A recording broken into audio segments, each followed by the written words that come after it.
Daf Yud Gimel Amud Beis, 5 lines from the top. We're in the middle of the discussion of the Kohen Gadol. According to Rabbi Yehuda, we prepare a substitute wife for the Kohen Gadol because the pasuk says he has to be married at Yom Kippur. However, we darshan in Beisai in the singular, not in the plural, so you can have only one wife and not two wives.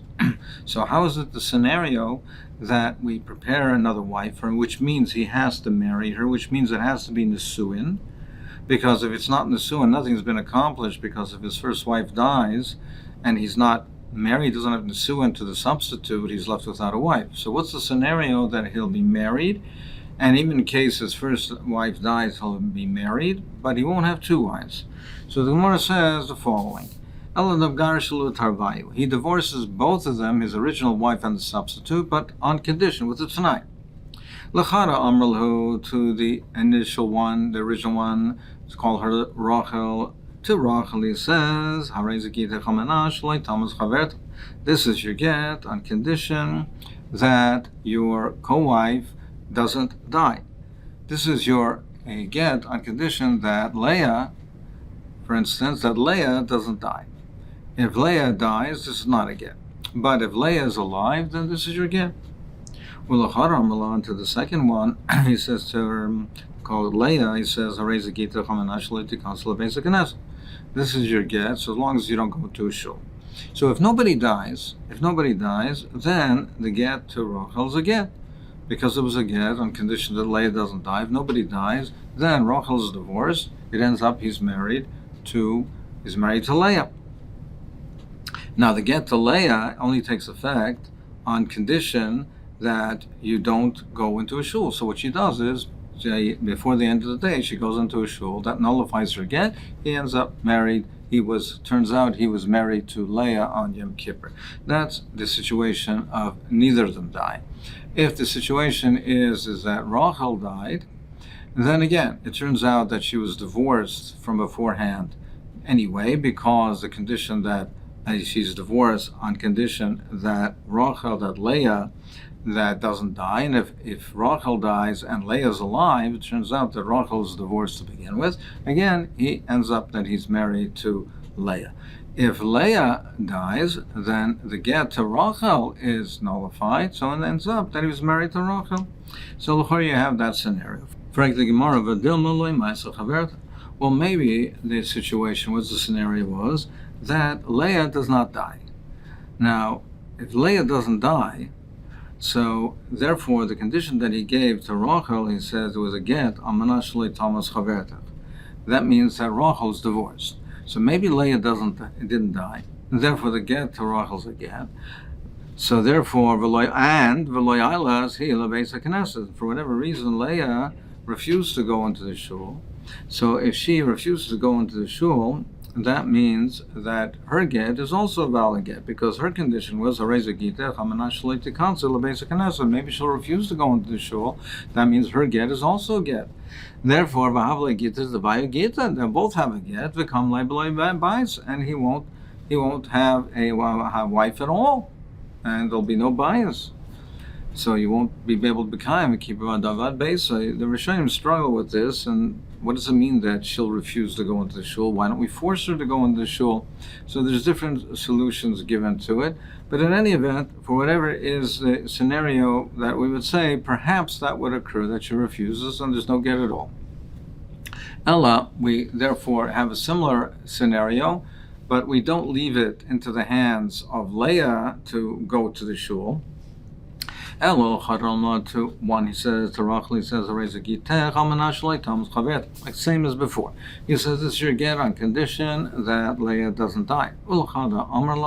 And to Leah, he says, he says, this is your get on condition that I go into the shul. So he's leaving it up to him, it's in his hands, and it's up to him, it's her get on condition that he goes into the shul. So therefore, if one dies, then the other one's alive. And if the other one dies, he's married to the other one.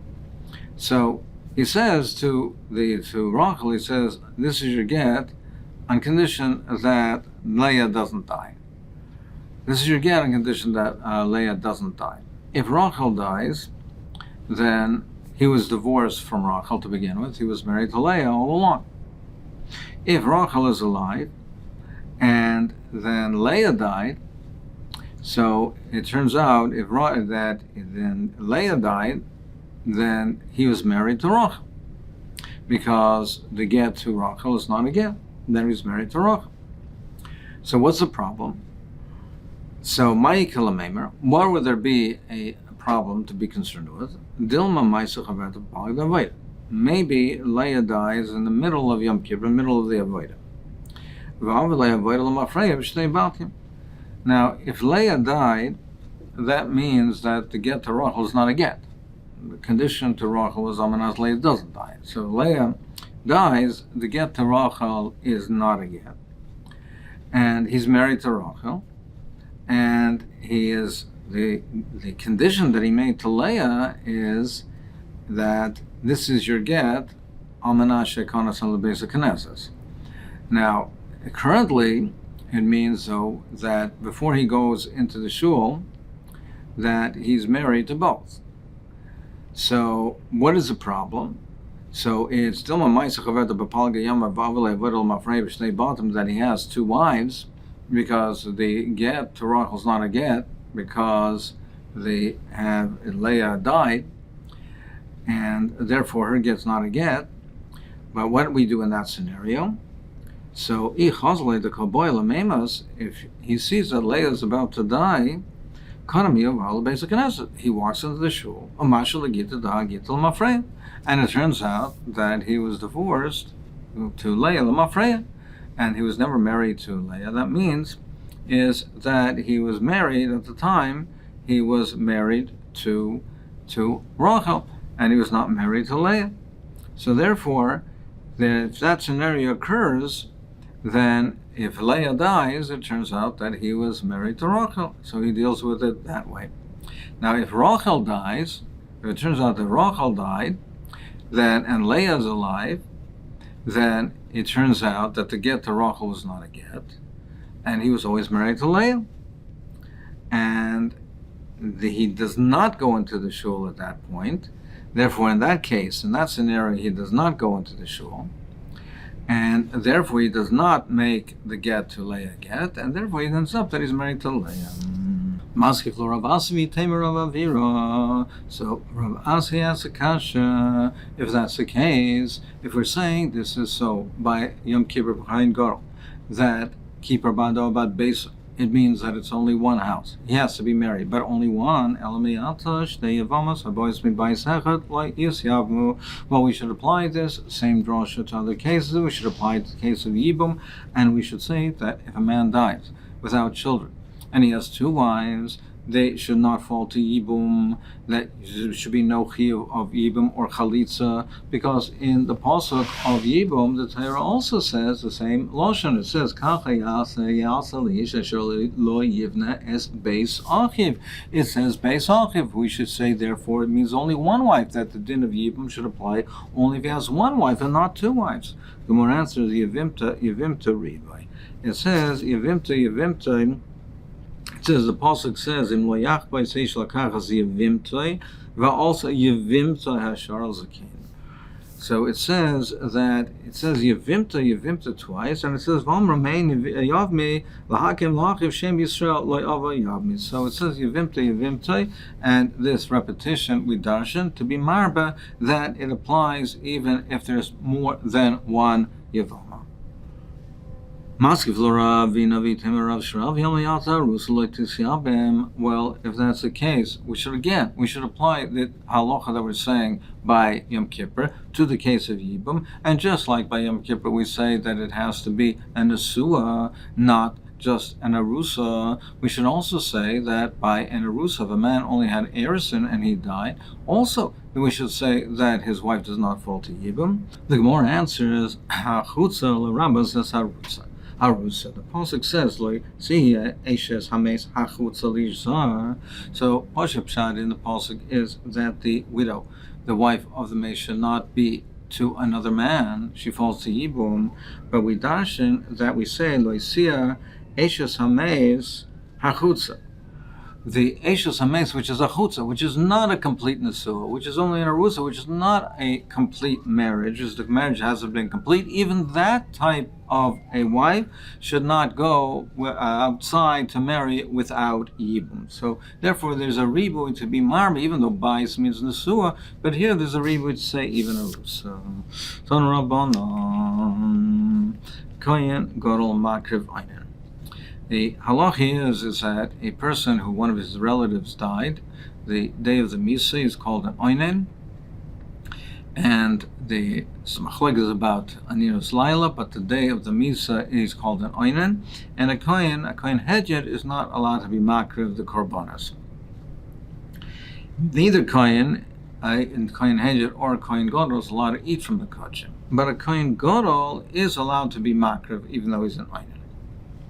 So therefore, we learned in the Brayso, a kohen gadol makriv einan. A kohen gadol can be makriv even though he's an einan, but he does not eat from the kachim.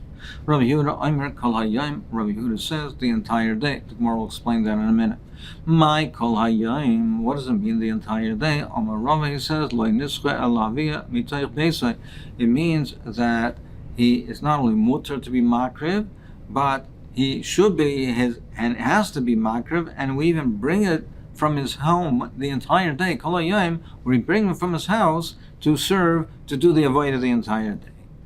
So therefore, it comes out that Rabbi Yehuda says he has to be makriv, and the Tanakama says he could. Amarle Abaya, what do you mean? How could you say that that's the pshat? Hashal Rabbi Yehuda pokemak pinale. Rabbi Yehuda, we see the opposite. Rabbi Yehuda says that even if the kohen gadol is in the middle of the avodah, where you remove him from the avodah, you're going to tell me that we take him from his house to do the avodah. We learn the brayso. If the kohen gadol was makriv on the mizbeach, and he heard that he had a relative die, he leaves the avodah. And he leaves the base of Mikdash. The Rabbi Yehuda. So Rabbi Yehuda, he says that he has to stop in the middle. Rabbi Yigmar, he says, no, finish the avodah. And only after he finishes does he leave. So we see that Rabbi Yehuda is more machmir on the kohen gadol for the din of aninus. And you're telling me that we take him from his house to do the avodah? That can't be the bishat. Ela amarova, my kol hayayim. What does it mean? The kol hayayim loimer sheina oived kol hayayim. It means that even though midaraisa he's mutter to be over the yom means for care. The opposite. He does not do the avodah the whole day. Gzera shama yoichal. It's gzera shama yoichal because he's also to eat. We're afraid that if we allow him to do the avodah, he will come to eat.